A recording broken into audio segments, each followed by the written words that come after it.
30 faces turned toward me at the exact same moment, and not one of them was laughing anymore. A second earlier, my mother had been standing in the center of her own living room, wine glass in hand, explaining me to a stranger the way you explain a stain on the carpet you keep meaning to get rid of. Then my uncle's phone lit up on the arm of the sofa, and he looked at the screen and the color left his face, and he said my name so quietly that the whole crowded room somehow heard it. In the span of one breath, everything my mother had spent 7 years building came apart in front of every relative she had ever performed for. But I am getting ahead of myself. To understand why a phone screen could end a war, you have to go back to a call that came at 2 a.m, and a choice that cost me everything I thought I wanted. Stay with me to the end of this one, because this is the only part that ever set me free. That is the only thing I will ask of you. My name is Elise Keller. I am 29 years old. For most of my life, my mother introduced me to the world as a cautionary tale. The dropout, the disappointment, the daughter who could have been something, said with a sigh, the way other mothers say a child has passed away. What she never knew, what nobody at that long Thanksgiving table knew, was that the daughter she had been raising for 7 years had been quietly building something in the silence they left her. Now let me take you back to the march that split my life clean in half. I was a junior at Warrington University, studying computer science, carrying a grade point average of 3.7. I was not the brightest person in any of my classes. I was just the one who showed up every single day, who studied until the letters swam on the page, who wanted that degree more than I knew how to say out loud. My phone rang at 2 on a Tuesday morning. It was not my mother. It was not my father. It was Mrs. Kowalski, my grandmother's next-door neighbor in Royal Oak.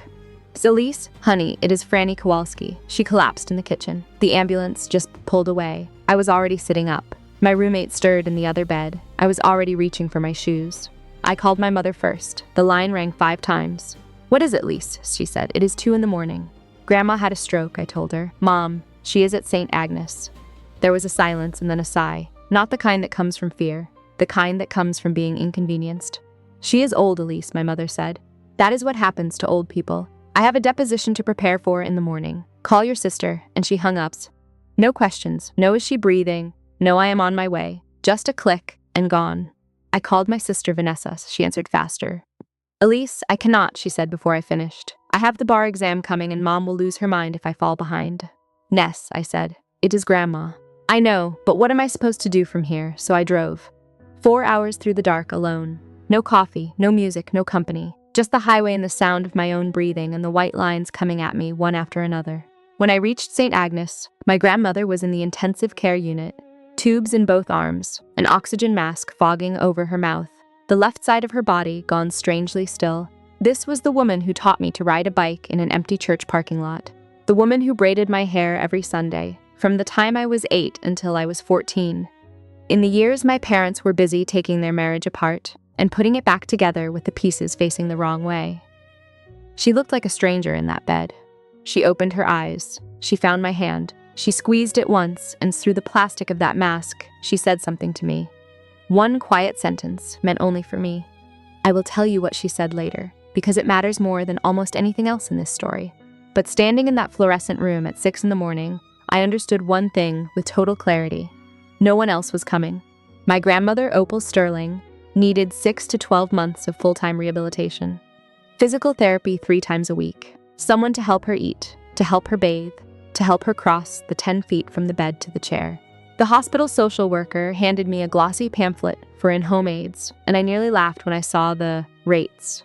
$42 an hour. My grandmother's monthly check barely stretched over her rent and her pills. The following Monday, I went to see my academic advisor, Professor Ashby, a kind man with a coffee stain somewhere on his sleeve every single day of his life. Take a leave of absence, he said. You have earned it. Come back when the world lets you. He signed the paperwork. I signed the paperwork. I folded my dorm room into 4 cardboard boxes and drove back to Royal Oak. Then I called my mother. I am taking a leave, I told her. I need to be with Grandma full time. The line went quiet, not shocked quiet, calculating quiet. Do not tell anyone in the family, she said. What? I said. I do not want them thinking we cannot manage our own affairs, she said. You know how they talk. But it is the truth, Mom, I said. The truth, she said, and her voice went flat and final, is that you are quitting school. That is all they need to hear. I stood in my grandmother's kitchen. with the phone pressed to my ear, watching Opal sleep in the rented hospital bed we had wheeled into her living room, her left hand curled against the blanket like a leaf that had already fallen. I wanted to fight. I wanted to say, I am not quitting, I am choosing, and there is a difference, and you know it. But Opal had just come home. She needed calm, not the sound of me screaming into a phone at a woman who had already decided how that story would be told. So I said nothing, and in my silence, my mother began to write the first draft of a lie she would keep telling for 7 years. The first public performance came at the 4th of July cookout at my Aunt Sandra's house in Rochester Hills. 24 people, hamburgers, citronella candles, cousins running through a sprinkler in the grass. I almost did not go, but my grandmother asked me to wheel her out onto the patio, and I could not refuse a woman who had just spent 3 months relearning how to hold a fork. We arrived 40 minutes late because I had been guiding Opal through the afternoon, stretches the therapistess assigned, the ones that made her grip the armrest and mutter words she thought I could not hear. When I pushed her wheelchair through the back gate, I felt it right away. The air changed. People looked at me a beat too long and then looked away a beat too fast. Aunt Sandra reached me first. She put her hand on my arm. "Honey," she said, "are you doing all right?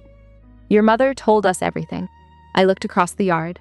My mother stood near the drink table, dabbing at her eyes with a paper napkin, 3 of my aunts arranged around her like a choir. She lifted her gaze, caught mine, and looked back down at her plate. "That is not exactly what happened," I said. "Grandma needed." "Elise, please." My mother's voice floated across the patio, soft and trembling and pitched to Carrie. "Not here. Not today." Every head turned, not toward her, toward me, as if I were the one making a scene, the one making a grieving mother weep at a summer barbecue. I closed my mouth. From her wheelchair, my grandmother reached up and closed her fingers around my wrist. She did not say a word. She did not have to. I spent the rest of that afternoon in the far corner of the yard, holding a paper plate I never touched, watching my mother collect hugs from people who thought she was brave. On the drive home, my phone buzzed, a text from Vanessa. "Mom is really upset. Why do you always have to make everything about you?" I pulled onto the shoulder, read it twice, put the phone in the glove compartment, and drove my grandmother home in silence. 6 months later, Opal was stronger, still in the chair, but able to move herself to the couch, able to make her own tea, able to argue with the game shows on television. She was coming back. And in the dark after she fell asleep, I was quietly building something too. 2 in the morning became my classroom. Online courses. Python, then JavaScript, then the architecture of how large systems talk to one another. I had no degree, but I had time and discipline and a kitchen table that turned into a desk when the dinner dishes were dry. Then a door cracked open. A small software company in Troy called Meridian Software posted an opening that did not require a bachelor's degree. I applied. They called me back. I interviewed, and the hiring manager, a woman named Denise Farrow, smiled and said, "You are exactly the kind of self-starter we like around here." I got the offer letter on a Thursday. I was to start the following Monday. Except on Friday afternoon, my phone rang, and it was Denise again, and her voice had changed. "Miss X," she said, "I am so sorry. Some concerning information has reached us. We are going to have to rescind the offer." My chest went to ice. "What information?" I asked. "A family member reached out," she said, "with concerns about your reliability." "I am sorry. It is policy. We cannot move forward." I knew who had called before she'd finished the sentence. I drove to my mother's houses that evening. She was on the front porch, watering the rosemary in the clay pot by the railing. "Did you call Meridian?" I asked. She did not flinch. "I have no idea what you are talking about," she said. "Someone in my family called their human resources office and told them I was not reliable," I said. She set down the watering can and looked at me the way you look at a child who keeps asking for candy after the store has closed. "Maybe they simply did not want you," she said. "Did that ever cross your mind? Not everyone is going to hand you things, Elise." Then she went inside, and the screen door clapped shut behind her. Back at my grandmother's house that night, I sat at the kitchen table and stared at nothing. Opal wheeled herself in from the other room and watched me for a while, longer than usual. I thought she was only tired. I did not know that somewhere in that little house, someone had already begun quietly gathering the truth. I would not learn that for years. Let me tell you what rock bottom looks like when nobody is watching. I was 24. I lived in a studio apartment on the east side, $650 a month, a radiator that clanked like a ghost with a grudge, one window that faced a brick wall 3 feet away. I built websites for anyone who would pay, a bakery, a landscaping crew, a dentist who needed an online booking form. $15 an hour, sometimes 20 if the client did not haggle. My grandmother's monthly check covered her rent but not her medicine. The blood thinners alone ran $380 a month once the coverage gap opened up, and I covered the difference every single month, without being asked, without telling anyone I was doing it. My savings account held $1,100. That number shrank every month and never grew. But the money was not the worst part. The worst part was the holidays. Every year I went, because Opal wanted to see the family, because she loved both of her granddaughters, even when the room only loved one of us back. And every year my mother gave the same performance. The sad little sigh when someone asked how I was doing. The glow when someone mentioned Vanessa. The way she would pat my hand across the table and say, "We are just glad you are here, honey," as if I were a rescue animal she was fostering out of the goodness of her heart. The relatives were not cruel. They were only misinformed. They believed the first version of the story they heard, because the first person to tell it cried the hardest. And I knew, with a cold and specific certainty, what would happen if I stayed silent forever. I would run out of money within half a year. I would lose the ability to keep my grandmother's prescriptions filled, and I would spend the rest of my life as the sad footnote my mother recited at dinner parties. The daughter who almost was. One night, I sat in front of my laptop looking at a side project I had been building for months. It was a scheduling and routing tool for small home care agencies, the kind of little companies that send aides into people's houses to help them bathe and eat and cross 10 feet from the bed to the chair. I had built it because I had lived it. I had been testing it with a 2-van agency across town, and the owner told me it saved her 11 hours a week and stopped her from double booking her caregivers. I looked at it, really looked at it, and I understood something. It was good. It was genuinely, undeniably good, and something in me shifted its weight. I made a decision in January, at a kitchen table, at 1 a.m, with the radiator clanking and a mug of cold coffee going colder beside my keyboard. No announcement, no speech. I was going to build this thing for real. I filed the paperwork the following week. I named the company Cedarline. Cedar was my grandmother's middle name, and I registered under Sterling, her maiden name. Elise Sterling, founder of Cedarline Systems. On paper, no thread connected me to Elise Keller, the family disappointment. I did not do it to hide out of shame. I did it to survive. The last time I had been visible, someone made a single phone call and took my future away. I was not going to give anyone that chance again. Not my mother, not anyone. My grandmother was the only soul who knew. I told her over breakfast, scrambled eggs and wheat toast, her blood pressure pill sitting beside the orange juice. "I am starting a company, Grandma," I said, "a real one." She looked at me over the top of her glasses. "About time," she said.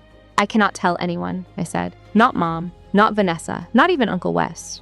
"Good," she said. "It might not work," I said. She set down her fork. "And it might," she said. "So stop talking and go build it."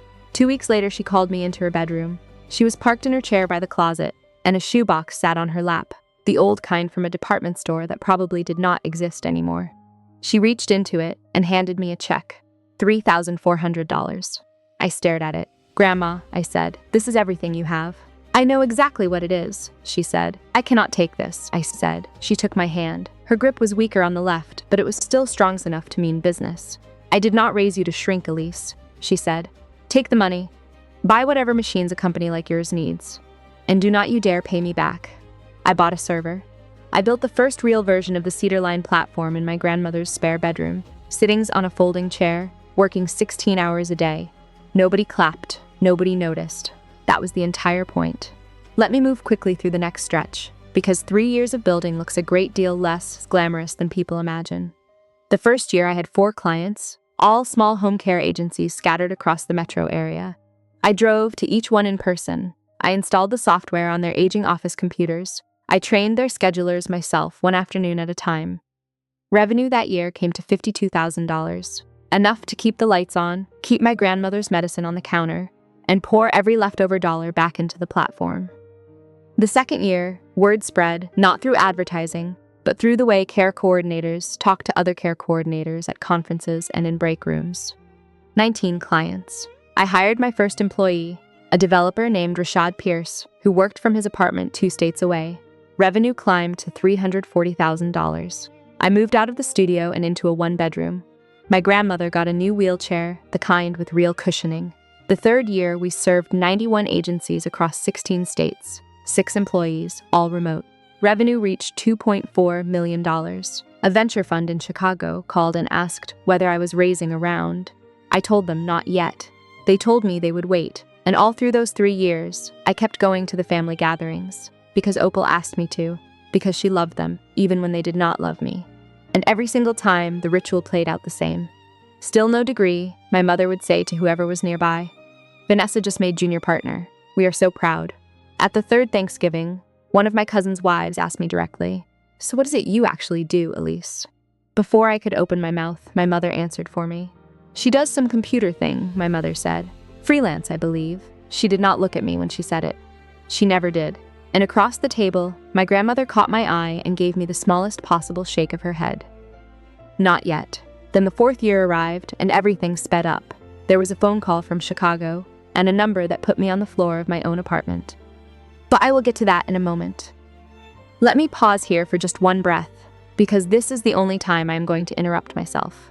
If you have ever been the person a family decided to explain away, the one whose seat at the table came with an asterisk, then you already know the particular loneliness I am describing, and you already know why I could not simply shout the truth and be believed. So stay with me, because what happens at that table is the reason I am telling you any of this at all. Now let us keep going. The 5th Thanksgiving was the year Vanessa brought Grayson home. Grayson Ellard. Tall, easy, a firm handshake, and a habit of actually listening when other people spoke. His family owned a commercial real estate firm downtown. His grandmother came too, a woman named Beatrice Ellard, silver hair, pearl earrings, the kind of posture that told you she had never once slouched in her life. 30 people at the table. My mother had outdone herself. A new tablecloth. Real cloth napkins. A centerpiece she had clearly been planning since summer. Grayson sat beside my sister. I sat across from them next to Opal. It happened during the salad course. "So, Elise," Grayson said, smiling, "where did you go to school?" A simple question. A polite one. The kind people ask when they are trying to fold you into the conversation. I opened my mouth. My mother was faster. "Elise did not finish college, Grayson," she said. The table shifted. Forks paused midair. Grayson blinked. "Oh," he said, "that is completely fine. Plenty of people." She had so much potential, my mother went on, tilting her head into the exact angle of maternal sorrow she had spent years perfecting. But some people just are not built for it. I felt 30 pairs of eyes brush across my skin. "I left for a reason, Mom," I said. "Honey," my mother said gently, "we have been over this." Vanessa pressed her lips together. "Can we not do this at dinner?" she said. My mother leaned toward Grayson, her voice low enough to seem confidential and loud enough to reach the whole end of the table. "I just worry about her," she said. A mother never stops worrying. My father lifted his wine glass, drank, set it down, and said nothing at all. From the far end of the table, my grandmother looked at me. Her eyes said 2 words, "Not yet." After dinner, I stood alone on the back porch in the cold, and the screen door opened behind me. It was Grayson. He leaned on the railing with his hands in his pockets. "For what it is worth," he said, "your mother seems complicated." I looked at him. "Are you okay?" he asked. It was the first time in years anyone in my sister's world had asked me that. The first time someone had heard my mother's version and not simply swallowed it whole. "I will be," I said. He nodded and went back inside. I stayed out there another 10 minutes, watching my breath dissolve into the dark, filing that small kindness away where I kept the few I had. In January, on an ordinary Tuesday, I was buying dish soap at a grocery store on the east side when I heard my name. Elise Keller. I turned. My Uncle Wes stood at the end of the aisle, a handbasket hanging from one arm, staring at me like I had walked out of a photograph he thought was lost. He set the basket down and hugged me, hard, the kind of hug that goes on 3 seconds too long, because the person means every second of it. "Kiddo," he said, "I have missed you." He pulled back with both hands on my shoulders. "Your mother said you did not want to hear from any of us," he said. The floor seemed to tilt under me. "She said, what?" I asked. "She said you were going through something," he said. "That you needed space, that I would only make it worse if I reached out." He searched my face. "Uncle Wes," I said. "I never said that. Not once." His jaw tightened. Something moved behind his eyes, and it was not surprise. It was confirmation. Like a suspicion he had been carrying for years, had finally been handed its proof. "Tell me," he said. "All of it." We sat in his car in the parking lot for 40 minutes. I told him about the 2 a.m. phone call, about the stroke, about leaving school, about my mother forbidding me to explain, about the barbecue, about the way she wept on cue, and the way the room always believed her. He did not interrupt once. When I finished, he let out a long breath through his nose and said one sentence. "She controlled the story." I nodded. He was quiet a moment. "Then what are you doing now?" he asked. "For work." I hesitated and looked at my hands. "I am building something," I said. "I cannot say more yet." He did not push. He reached into his jacket and handed me a card. Wesley Sterling, and beneath it, the name of his newsletter, a weekly briefing on the health technology sector. "I still keep up with this world," he said. "Old habit."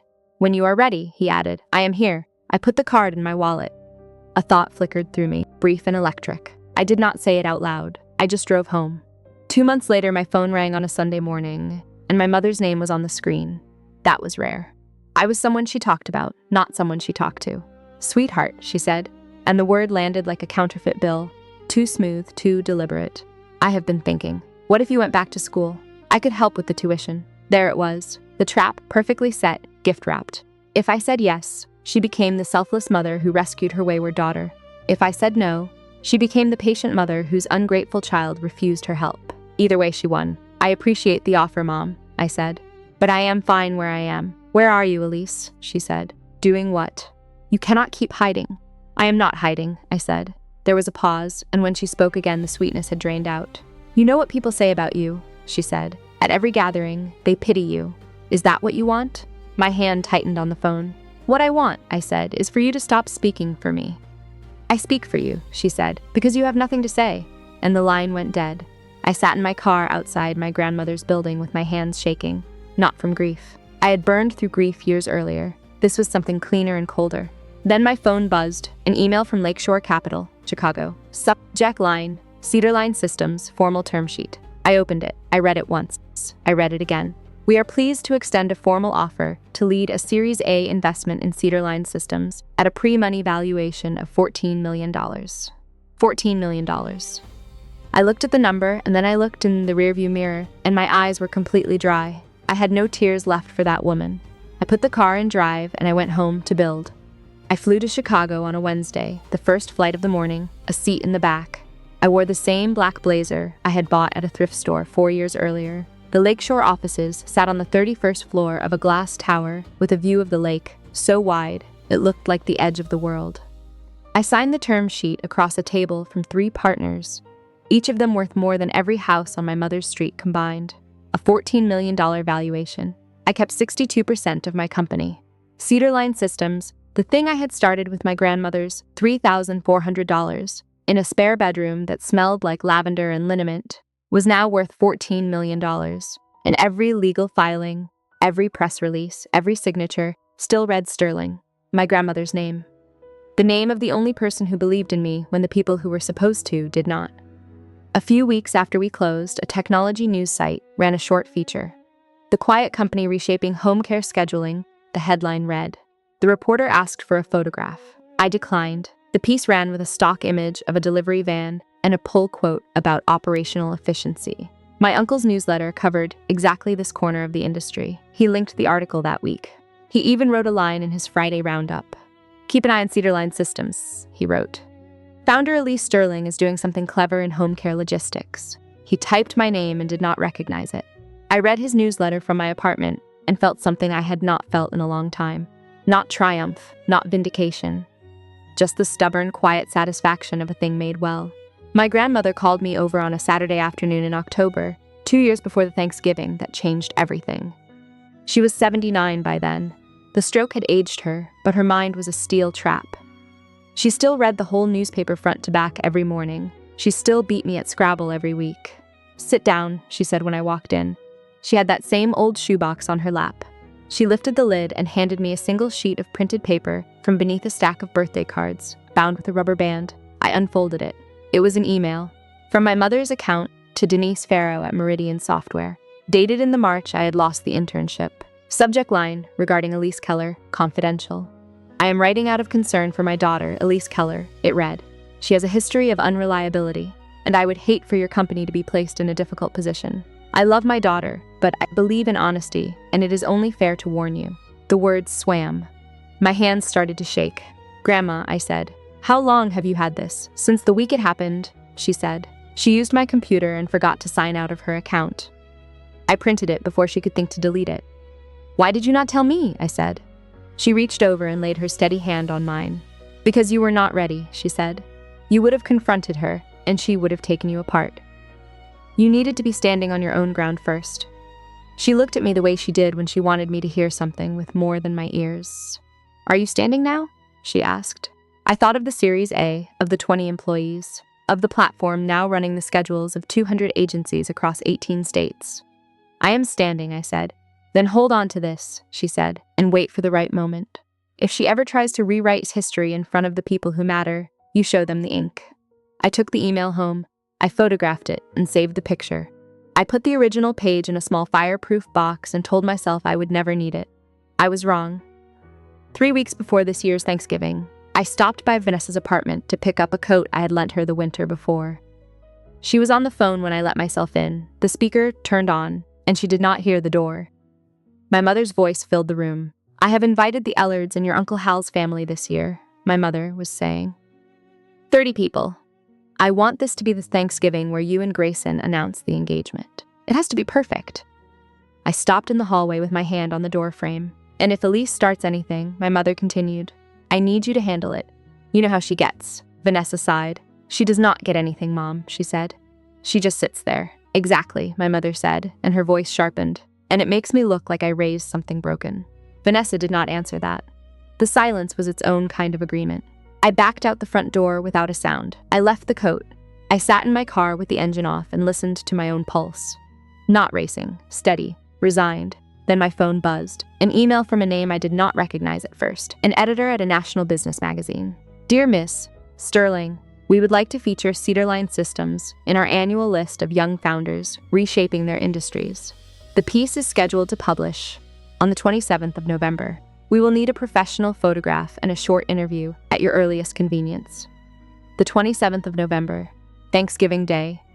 I read it 3 times. I had not planned this. I had not whispered any wish into the dark or arranged a single thing. The magazine had its calendar. I had mine. And the two had simply collided on the one day of the year my mother reserved for reminding 30 people that I was no one. I looked out the windshield at the bare November trees for a long time. I did not smile. I did not cry. I wrote back. I would be glad to participate. Thanksgiving morning, I stood in front of my bathroom mirror at 7:15. Gray sweater, jeans, boots, no jewelry, except the small pearl studs Opal gave me for my 21st birthday. I looked exactly the way I had looked at every family gathering for 7 years. Unremarkable. On purpose. I picked up my grandmother at 8. She was already dressed and waiting by her front door, a tin of homemade shortbread balanced on her lap. You look nice, she said. I look the same as always, I said. Exactly, she said. We drove an hour to my parents' house in Birmingham, the white colonial my father repaints every other spring. Cars already lined the street, a dozen of them at least.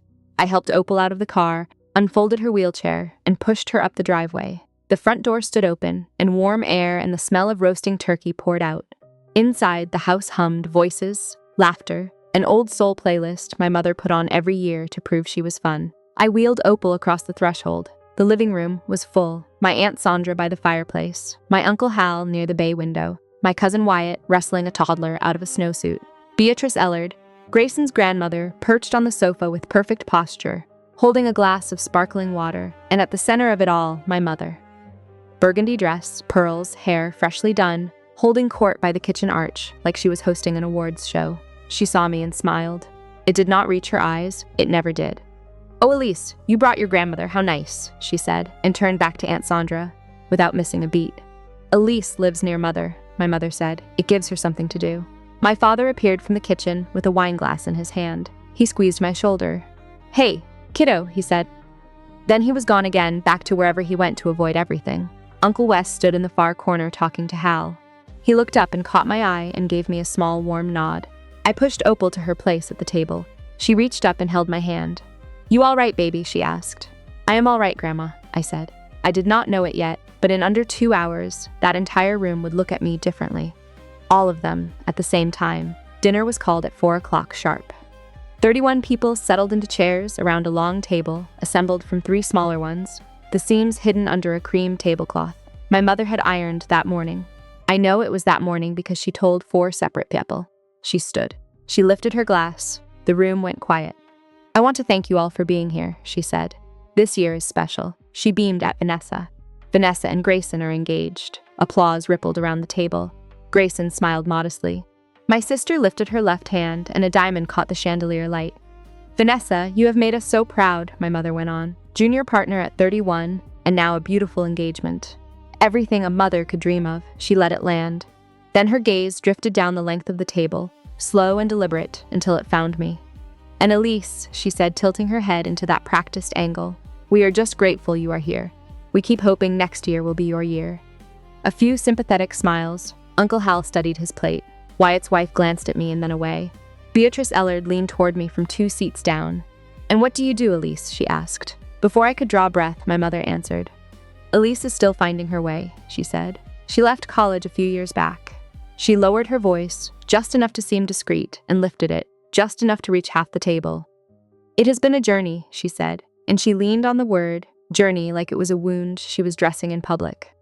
Vanessa added, without looking up from her plate, "She is very good with computers, though. She fixed my laptop once." A little laughter, not cruel, polite, reflexive. The kind of laughter people offer when they do not know what else to do.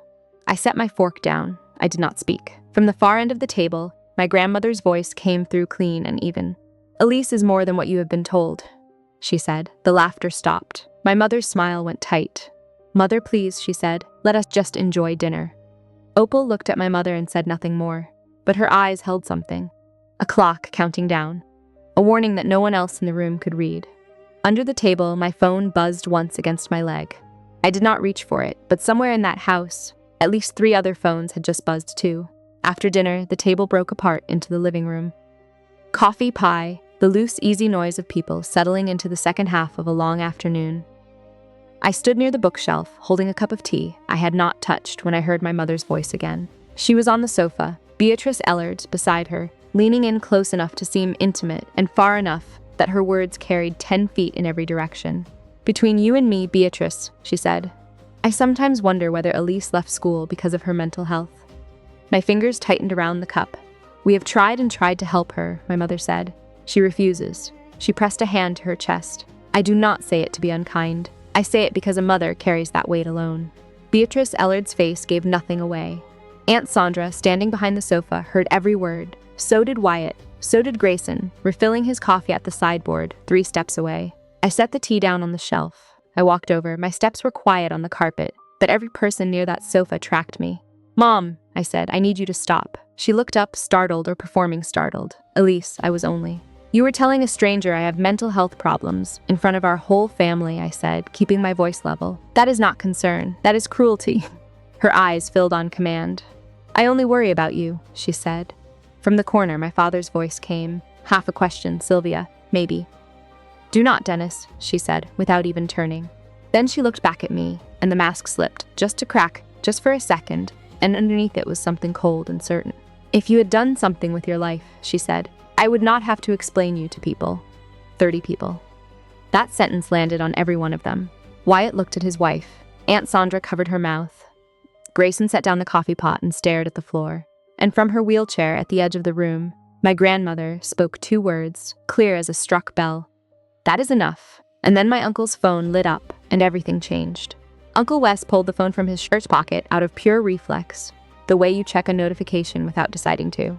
He glanced at the screen. Then he stopped. His thumb hovered. His mouth opened slightly. He read it again. I watched from across the room. I could not see the screen, but I could read his face, the way the color drained out of it, and then came flooding back, and I knew. "Elise," he said. His voice was barely above a whisper, but the room was already silent from my mother's last sentence, and in that silence his single word carried like a gunshot. I looked at him. He looked at me. Then he looked at Opal, then back at his phone. "Is this," he said, "is this you?" Uncle Hal was the first to move. "What is it, Wes?" he said. Uncle Wes turned the phone around. Hal took it, read it, and his eyebrows climbed his forehead. "Good Lord," he said. Aunt Sandra was already pulling out her own phone, her thumbs flying. I could see the glow of a search page reflected in her glasses. 3 seconds. 5. "Oh my God," she said, and turned her screen toward the table. It was the photograph. The one I had sat for 2 weeks earlier in a studio. The only professional portrait of me that existed, because the magazine had required it. My face. My name. And a headline about the acquisition. One by one, heads turned. Wyatt, his wife, Hal's daughter, Grayson, Beatrice Ellard. They looked at their phones, then they looked at me. My mother stood in the center of the room. She had not moved. She looked from face to face, trying to read the room the way she always did, trying to find the current so she could steer it. "What?" she said. "What is everyone looking at?" No one answered her. Vanessa reached for Grayson's phone. He handed it over without a word. She read. Her hand dropped into her lap. She set the phone face down on the cushion beside her and stared at the carpet. My mother was the last person in that room to find out, and for the first time in 7 years, she had nothing to say. My father crossed the room and held out his own phone to her, screen up. She took it. I watched her face move through 3 stages. Confusion first, her brow folding, her lips parting, then shock, her chin pulling back, her grip tightening on the phone, and then something I had never once seen on my mother's face in 29 years of being her daughter: fear. "This is not real," she said. Uncle Wes stood up from his chair. "It is on 3 different sites, Sylvia," he said. "And it is in my industry newsletter, which I write. It is very real." My mother looked at me. Her mouth opened and closed once before any sound came out. "You built a company," she said, "and someone bought it." "For how much?" I said nothing for a moment. $51 million, I said. The number crossed the room like something thrown against a wall. "And you did not tell us," she said. Even now, even standing in the rubble of her own story, she made it about herself, about what she had not been told, about what she had been denied. I kept my voice steady. "You never once asked what I was building," I said. "You only ever told people what I was not." The silence that followed was so complete I could hear the ice settling in someone's glass at the far end of the room. Aunt Sandra pressed a hand to her chest. Uncle Hal looked at my mother, then at me, then down at his shoes. Beatrice Ellard turned to my mother. She did not raise her voice. She did not need to. "You told me she had mental health problems," she said. 10 minutes ago." My mother's face went white. "I did not mean it the way." "You meant it exactly the way it sounded," Beatrice said and turned away. Grayson stood near the mantel. He looked at Vanessa. Vanessa did not look back. Wyatt leaned forward with his elbows on his knees, staring at the floor. His wife had a hand over her mouth. The understanding was spreading through the room like a slow tide. Not only that I had succeeded, but that my mother had lied systematically for 7 years to every single person under that roof, and every one of them had believed her. My mother tried to recover. She straightened her shoulders and lifted her chin into the posture she always used when a narrative needed correcting. "She could have told us," she said. "She chose to shut us out." "No, Sylvia." My grandmother's voice came from the wheelchair. Not loud, not angry, just absolute. "You shut her out." The room turned toward Opal like a field of compasses finding north. She sat perfectly still, her left hand resting on the arm of the chair, the hand that had not worked right in 7 years, since the stroke that started all of this. "Elise left school to take care of me," Opal said. "I had a stroke. You all know that." She looked at my mother with eyes that had been waiting a very long time for this exact moment. "Everyone in this room should have known it 7 years ago. But you told them she quit because she was lazy. You told them she was a disgrace, Sylvia, because you were ashamed, not of her, of yourself." Her voice did not waver. "You refused to help me, your own mother." Elise was 22 years old. She drove 4 hours through the middle of the night, alone. And when she tried to tell the truth, you cried in front of everyone and made her the villain. Nobody breathed. Aunt Sandra looked at my mother. "Sylvia," she said, "is that true?"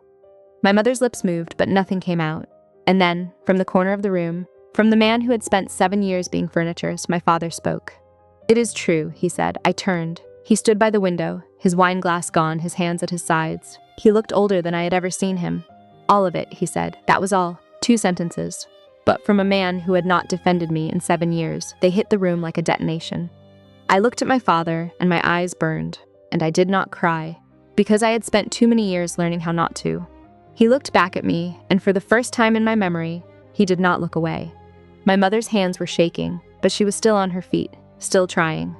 "All right, fine," she said, pressing her palms together, as if to steady herself, the performance of a reasonable woman. I should have been more supportive, but I never hurt her. I never did anything to stop her. "You called Meridian," I said. 4 words. The room went still again.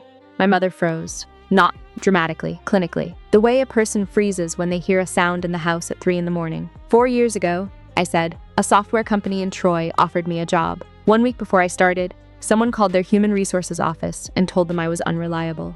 "That is ridiculous," she said, her voice climbing half an octave. I took out my phone. I opened the photograph of the printed email, the one my grandmother had pulled from a shoebox and kept for years, the one I had sworn I would never use. I handed the phone to Uncle Wes. He adjusted his glasses. He read it aloud. I am writing out of concern for my daughter, Elise Keller. She has a history of unreliability, and I would hate for your company to be placed in a difficult position. I love my daughter, but I believe in honesty." He trailed off. He did not need to finish. The room had heard enough. He set the phone on the coffee table and looked at my mother. "You sabotaged your own daughter," he said. "I was trying to protect her," she said. "From what?" he said, and his voice was quiet, devastatingly quiet. "From succeeding." Uncle Hal leaned back in his chair. "My God, Sylvia," he said. Vanessa was still on the sofa, her face pale. "Mom," she said, "did you really do that?" My mother did not answer. She looked around the room. The slow, searching look of a woman who had always been able to find at least one ally, and was discovering, for the first time in her life, that there were none. 30 faces, and not one turned toward her with sympathy. Grayson stood a step behind my sister, and I noticed something small. His hand, which had been resting on her shoulder, was gone. He had moved it to his side, a tiny thing, but in that room, at that moment, it said everything. My mother sat down, not gracefully, not the practiced way she usually lowered herself into a chair, smoothing her dress, crossing her ankles. She just dropped, and the cushions sighed under her, and she cried. Real tears this time. I could tell the difference. I had studied her manufactured grief for 7 years, and this was not that. This was ugly and unrehearsed, the sound of a woman whose stage had collapsed under her feet. "Everything I did was for this family," she said, "so people would not look down on us." My grandmother answered from across the room, steady as a hymn. "People are not looking down on us because of Elise. Sylvia," she said. "They are looking down on us because of you." "Right. In this." My mother looked at my father. He was staring at the floor and did not move. She looked at Vanessa. Vanessa was looking at her own hands. Then she looked at me, and I looked back. I had imagined this moment before, on the worst nights, in the worst years, alone in that studio with the clanking radiator. I had imagined her face when she finally found out. I thought I would feel triumphant, or vindicated, or at the very least relieved. I felt none of those things. I felt tired. "I did not plan this, Mom," I said, and my voice was calm, not cold, just done. "I did not come here to humiliate you. The article published today because that is the day the magazine chose. I cannot control the calendar." I paused. "But I am not going to control the truth anymore. Not for you." She did not respond. She just sat there, small in a way I had never seen her be. The woman who had filled every room she ever walked into, who had managed every conversation, and directed every story, and decided who was the hero and who was the failure, looked like someone who had forgotten her own name. I stood. "I think I am going to step outside for a minute," I said. I walked to my grandmother, unlocked the wheels of her chair, and pushed her through the living room, past 30 silent people, out the front door onto the porch. The November air hit my face, cold and sharp and clean. I thought that was the end of it. It was not. Because the next morning my phone rang, and it was my sister. It was the Friday after Thanksgiving. I was in a hotel room off the interstate, because I had not slept under my parents' roof in years, and I was not about to start. Opal was asleep in the second bed, the blankets pulled to her chin. My phone rang at 9:15. "Vanessa." I let it ring twice, then I answered. Her voice was different, stripped. No polish, no performance. She sounded like someone who had been awake all night. "I need to tell you something," she said. I waited. "I knew about the call to Meridian," she said. The room went very quiet. I could hear the ice machine humming down the hall. "Mom told me she handled it," she said. "She told me you were not ready for a real job, and I did not question it. You knew for 4 years?" I said. "I knew," she said, and I said nothing. Her voice cracked, because if I questioned her, I would become you, and I was terrified of that. I closed my eyes. "So you let me be the one," I said. "Yes," she said, and the word came out raw, with no excuse attached to it, no but. "I am not calling to ask you to forgive me," she said. "I am calling because you deserve to know that I know what I did, and that I am sorry." The silence between us stretched long. It held 7 years of holidays and unanswered texts, and a joke about a laptop that 30 people had laughed at. "I do not know what to do with your apology right now, Vanessa," I said. "But I hear it. That is more than I deserve," she said. Then she said something I did not expect. "Grayson told me something last night after we got home," she said. "What?" I said. "He said our family needs help, real help. He said he will not move forward with the wedding until I deal with this." I thought of Grayson on the back porch 2 years earlier. "Your mother seems complicated." The man had been paying attention the whole time. "I think he is right," Vanessa said quietly. "So do I said. Neither of us said goodbye. She hung up first. That afternoon I drove back to my parents' house. Not for a reconciliation, not for a second round. I was picking up my grandmother's overnight bag and the tin of shortbread we had left on the kitchen counter. The house was quiet. The decorations from the day before were still up. The candles had burned down to stubs. The tablecloth still held the creases where 31 place settings had been. It smelled like cold gravy and regret. My mother sat at the kitchen table, her eyes swollen, no makeup, wearing an old faded sweatshirt I had not seen in years, the kind of thing she would never have let anyone see her in.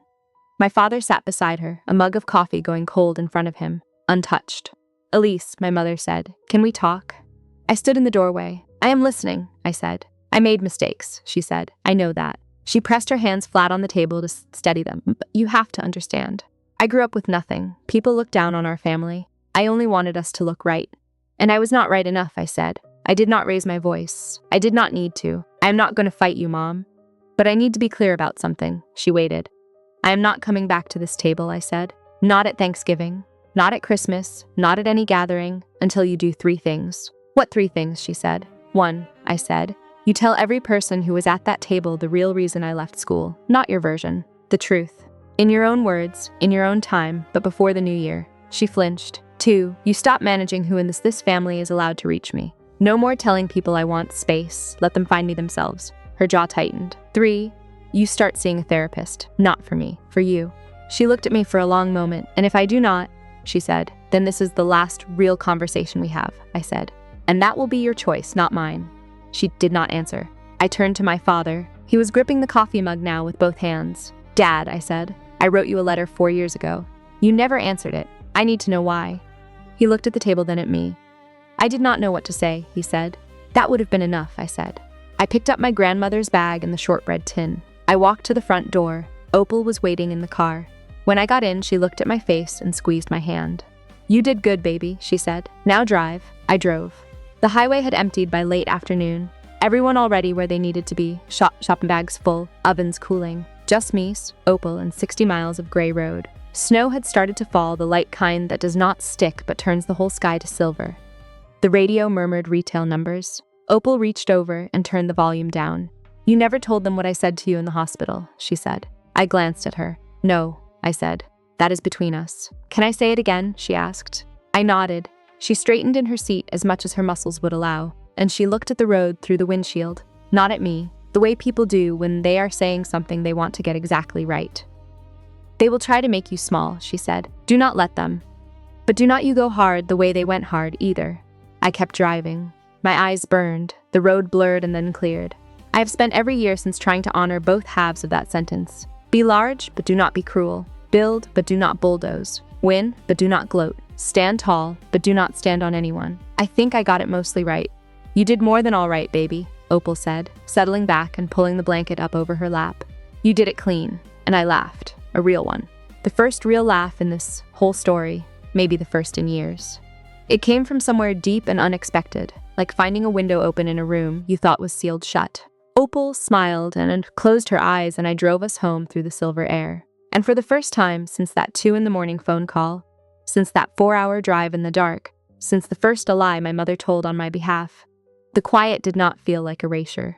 It felt like peace. 2 weeks after Thanksgiving, the fallout was measurable. Uncle Wes wrote an essay on his personal site. No names, no places, just a piece called "When a Family Silences the Wrong Person." It was about the way certain households quietly appoint a scapegoat and a golden child, and how the people on the outside never think to question which is which. It was shared thousands of times. 3 separate readers wrote to tell him they had cried. He told me all of this over coffee, shaking his head like he still could not quite believe what he had witnessed at that table. Aunt Sandra called me directly, the first time in years. She said she was taking over Christmas. "Your mother will not be hosting," she said. "We think it is better if someone else handles it this year." She did not say it cruelly. She said it with the quiet finality of a woman who had made up her mind and had no interest in a debate. Other relatives reached out too, now that the gate my mother had built between us was gone.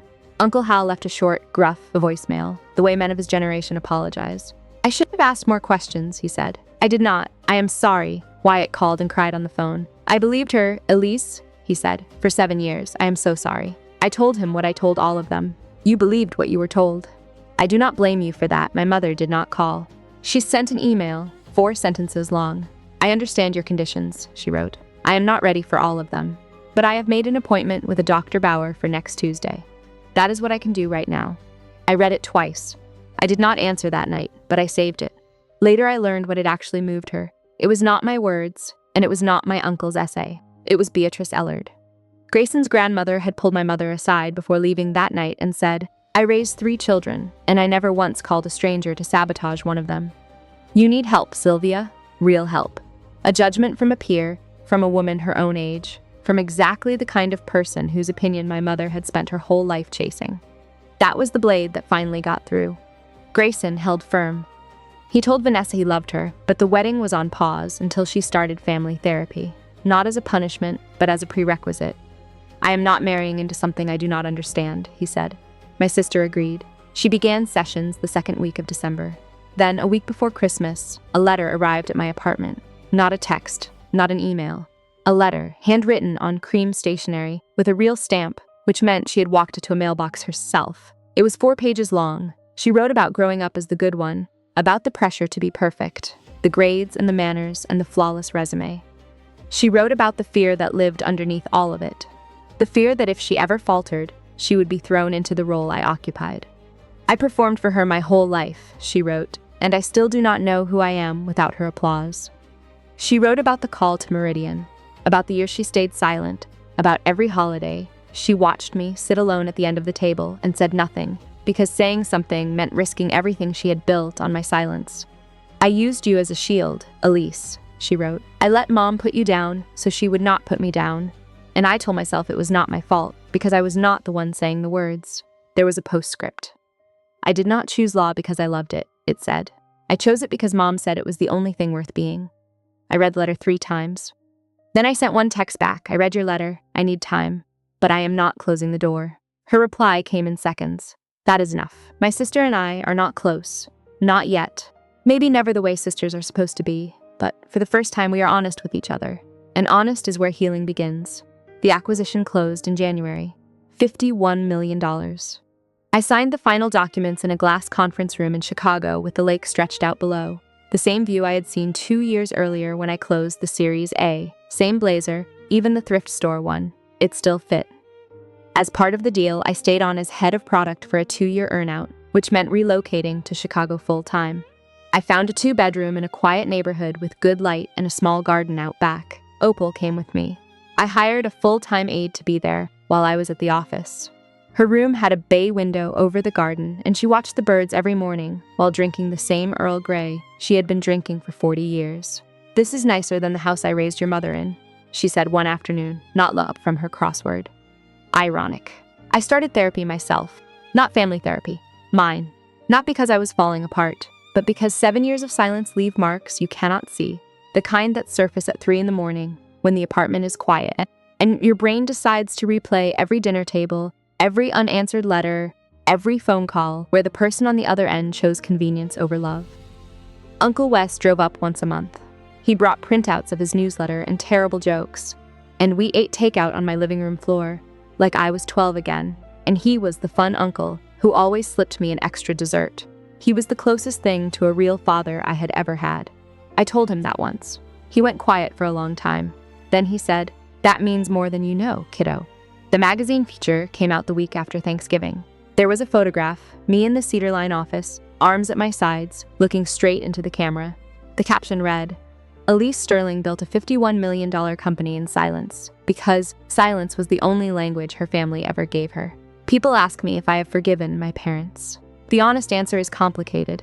People love to ask that question, as if forgiveness were a light switch. On or off, yes or no. It is not. Some days I wake up and I feel nothing but clarity. I see my mother as a woman who grew up poor, who was mocked by her own relatives, who built her whole identity around how her family looked from the outside, and who, when I did not fit the picture, did not know how to love me without erasing me. I see her. I understand her. And some days I am in the grocery store and I hear a mother tell her daughter, "I am so proud of you," and I have to leave the aisle.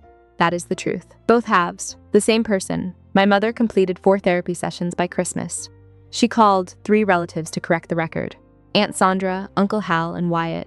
I know because Sandra told me. She said my mother cried on every call, and not the manufactured kind, the real kind, the kind that does not have an audience in mind. She has not called the rest of them yet, but she started. My father wrote me a letter, 1 page, no preamble, no justification. I should have answered you, it said. I should have answered every time. I do not have a reason good enough. I only have the truth, which is that I was afraid of your mother, and I chose her silence over yours. That is my failure. I read it at my kitchen table with Opal asleep down the hall and the apartment quiet, and I did not write back right away. But I kept the letter. Here is what all of it taught me, and I want to leave it with you before you go. Love without boundaries is just a door without a lock. Anyone can walk in, take whatever they want, and call it family while they do it. I do not hate my mother. I hate what she did, and I am learning, slowly and imperfectly, to hold those two things apart. But I will not sit at a table where my name is only ever spoken with pity. Not anymore. My boundaries are not a punishment. They are architecture. I am building the shape of a relationship I can actually survive inside. If something in this feels familiar, a parent who rewrites your story, a sibling handed the spotlight, a family that decided you were the cautionary tale, I want you to hear this. You do not have to build a company to prove your worth. I did not build Cedarline to prove anything to my mother. I built it because my grandmother handed me $3,400 and told me she did not raise me to shrink. I built it because silence was the only room they left me, and I decided to fill it with something real instead of something bitter. Your worth is not the company you build, or the degree you earn, or the title on your card, or the number in your account. Your worth is that you kept going when no one clapped, when no one asked, when no one believed. Maybe you are the daughter who calls and never gets a call back.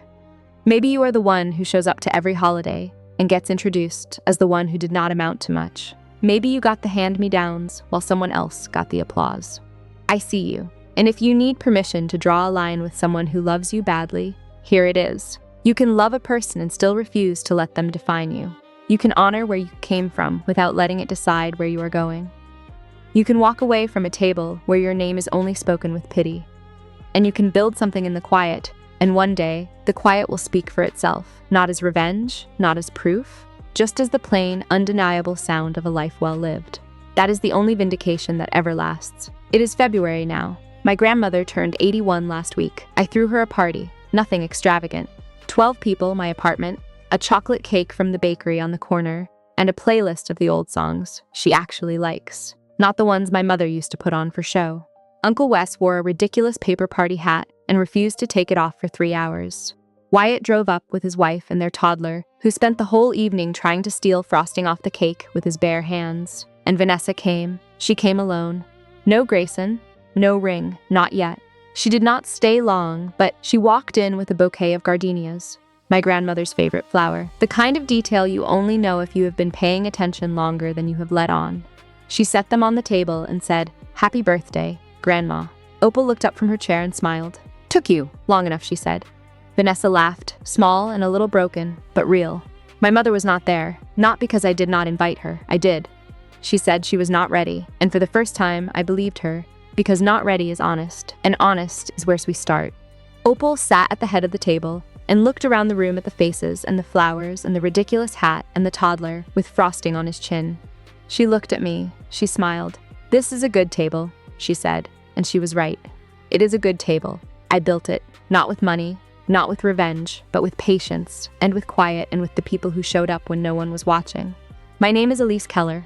Some people know me as Elise Sterling. I am 29 years old, and I am done being anyone's cautionary tale. This is my story, and I am the one telling it now. If you have ever sat quietly at a table where your name was only spoken with pity, tell me about it, because I read every single one of these, and I promise you are not the only one at that table. Take care of yourself out there. Someone should, and you are more than qualified for the job.